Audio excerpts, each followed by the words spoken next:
So I got a message from a young lady on TikTok today who said, I've been in the talking phase with this guy. Things were going really, really well. He seemed extremely interested. And then the closer we got, he started to pull away and started to get distant. So I'm wondering, what can I do to keep his attention? I got you, sis.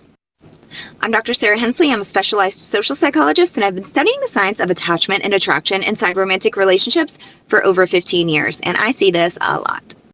And I'm going to give you advice that 99% of other coaches will not give you. And I particularly think that that makes me far more effective and far more truthful. So let's go with the typical answer. The typical coach is going to say, pull back, match his energy, and let him come to you. And there's some issues with that. Secure people are reliable and consistent, okay? They are the same on the 20th date as they were on the first date. So if you have to pull away in order to get someone's attention, how is that going to work long-term in a relationship? What that advice is banking on is the fact that this person, this guy, has some form of attachment anxiety, like maybe he's a fearful avoidant, and when you pull away, it's going to ignite his attachment anxiety and he is going to want to come towards you. So then what happens when you come close again? He's going to run away. But if he's a dismissive avoidant and you pull away, you're probably not going to get much. You may get a little bit more of his affection and attention, but again, that's going to be extremely short-lived. He's probably not going to ever come back as close as he was if he's a DA. They just don't ever come back like they did in the beginning and show up the same. You're going to get a little bit. He's going to start breadcrumbing you just enough to really keep you in the game, but not enough to satisfy you and really meet your needs and make a successful relationship happen. So I really think you have two options here, with the second one being the best one. Option number one, you say something. Secure people are unapologetically authentic. Authentic with their feelings, authentic with what they're looking for, and they do not play games. And I would not suggest playing any kind of game like pulling back and waiting this out. I would say, hey, I've noticed you've been a little more distant lately. I'm just checking in to see if you are still interested in pursuing a relationship with me. And see what he says. A dismissive avoidant, their hallmark red flag is pulling away after closeness. That is just the way they are. And so their usual excuse is going to be, oh, I'm sorry, I was just so busy. I didn't really mean anything by it, or I haven't really noticed. I've just had all this other stuff going on. And it's true. They don't see their patterns. They do not notice that they become more distant over time, most of the time. But you could bring this to his attention and see if he shows up again. But I personally think with that strategy, you're probably risking an unhealthy attachment to someone who is showing a red flag of not being capable of true intimacy. And I know a lot of people are going to say, well, maybe he's just not interested in you. And that may be true. But guess what? Secure people are authentic. They are unapologetic. A secure person would just say, hey, I've really enjoyed getting to know you, but I don't feel a lot of compatibility here, so I wish you the best on your journey. Secure people don't string people along and breadcrumb them because they're too afraid to say that they're not compatible. Option number two, which is the best option, would be to tell him that you don't feel a lot of compatibility and wish him the best on his journey.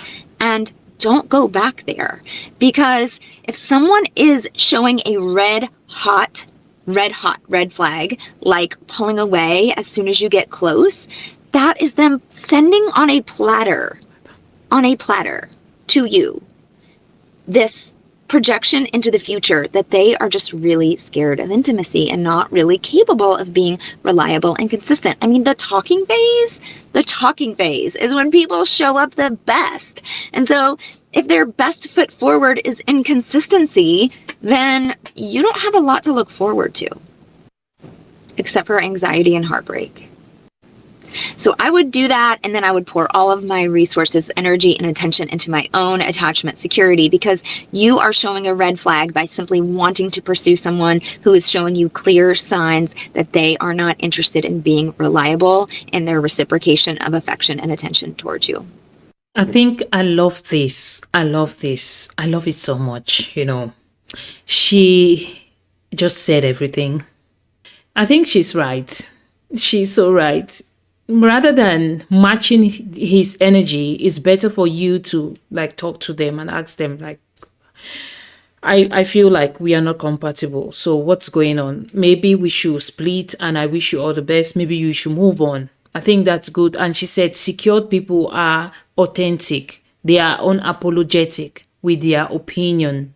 They will not be shy. They are not going to run away and not tell you anything. And they will tell you upfront, like, this is what I see and this is what I don't accept. I don't want this. And I'm not ready for this. They will tell you. But insecure people will run away. They will shy away. They will be so afraid to tell you that they don't want this. They will be so afraid to communicate their feelings to you. So sometimes some men will lose interest in you and pull back because they are insecure. Yeah, they're insecure. They cannot tell you upfront because secured people are so authentic. They'll tell you, I don't want it. We are not compatible. I think we should move on. Like, seriously? Like, for example, I had a friend. This is not dating, but this is friendship. And I think some of these things that happen in dating, in relationships, also happen in friendship. I had a friend, a new friend. This friend found me.